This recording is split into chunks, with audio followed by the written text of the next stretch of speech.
मी आता पाडा वाचला, अफजल खान वृत्तीचे तुम्ही उद्गाते आहात.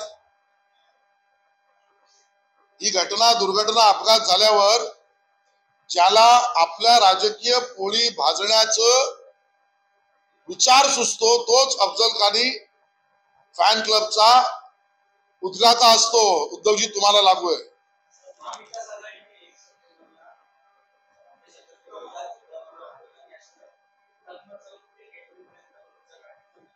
लोकशाहीमध्ये प्रत्येकाला आपलं म्हणणं आंदोलन करण्याचा अधिकार आहे, पण आंदोलन करणाऱ्या आंदोलनकर्त्यांचं वैचारिक अधिष्ठान असलं पाहिजे. उद्धवजी, तुमच्या वडिलांनी, हिंदू हृदय सम्राट बाळासाहेब ठाकरेंनी त्या काँग्रेसच्या नेत्याला मणिशंकरला जोडो मारायचा आंदोलन केलं, आमच्या सावरकरांचा अपमानाने बदनामी केली म्हणून.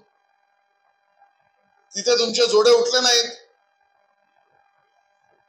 आज या गिधाडी राजकीय वृत्तीने तुम्ही जोडे उठवताय का? काढा मोर्चे, तुमचेही वाबाडे आम्ही बाहेर काढू.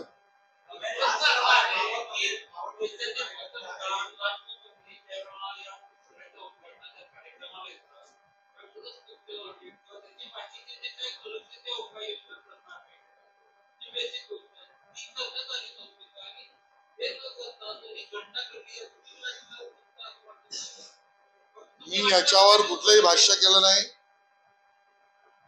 ज्या चुका असतील त्या चुका असणारच, त्या समोर आल्याच पाहिजेत. त्याच्यातल्या दोषींवर कारवाई झालीच पाहिजे. कोणालाही पाठीशी घालण्याचा प्रश्नच येत नाही. पण हे जे सगळे प्रश्न उच्चारणारे आहेत यांच्यापैकी एकाने तरी थोबाड उघडलं होतं का त्या काळाला की तुम्ही ह्या गोष्टी करा, केल्या नाहीत, केला पाहिजेत? त्यावेळेला तुम्ही मुख गुळून विरोधातले बसले होतात. आज संधी मिळाल्यावर त्यातलं राजकीय गिधाड वृत्ती करतात. त्यामुळे जो दोषी असेल त्यावर कारवाई झाली पाहिजे.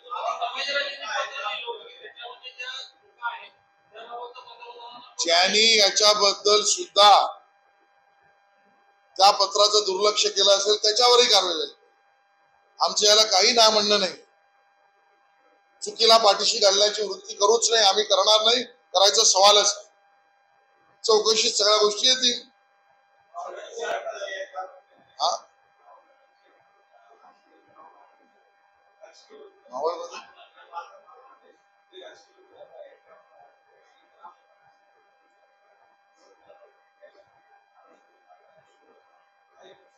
मला वाटतं माझी प्रेस तुम्ही नीट ऐकली नाही. मी सुरुवातीलाच म्हटलं आंदोलन करते तिथे आले होते, त्यांनी हे लक्षात घ्यावं, तुम्ही सरकारला जाब विचारायला याल तर तुम्हाला जाब विचारणाऱ्यांचे अधिकार आहे. का गेला होता तुम्ही तिकडे? चला पुन्हा एकदा आपण येऊन तो पुतळा त्या ठिकाणी उभारू. हा प्रण घ्यायला गेला होतात का?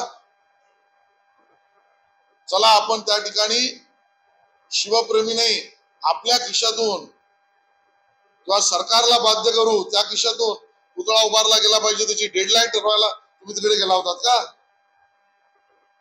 कुठली अशी तुमची मागणी त्या आमच्या छत्रपती शिवाजी महाराजांच्या भग्नावस्थेतल्या पुतळ्याला पुनर्रचित करण्याची होती का? राजकीय प्रश्न विचारा. राजकीय प्रश्न विचारणारे विरोधक तुमच्या समोर उभे राहतील आणि जे विचारणारे प्रश्न आहेत ते तिथून निवडून आलेले जनप्रतिनिधी आहेत, त्यांनाही अधिकार आहे.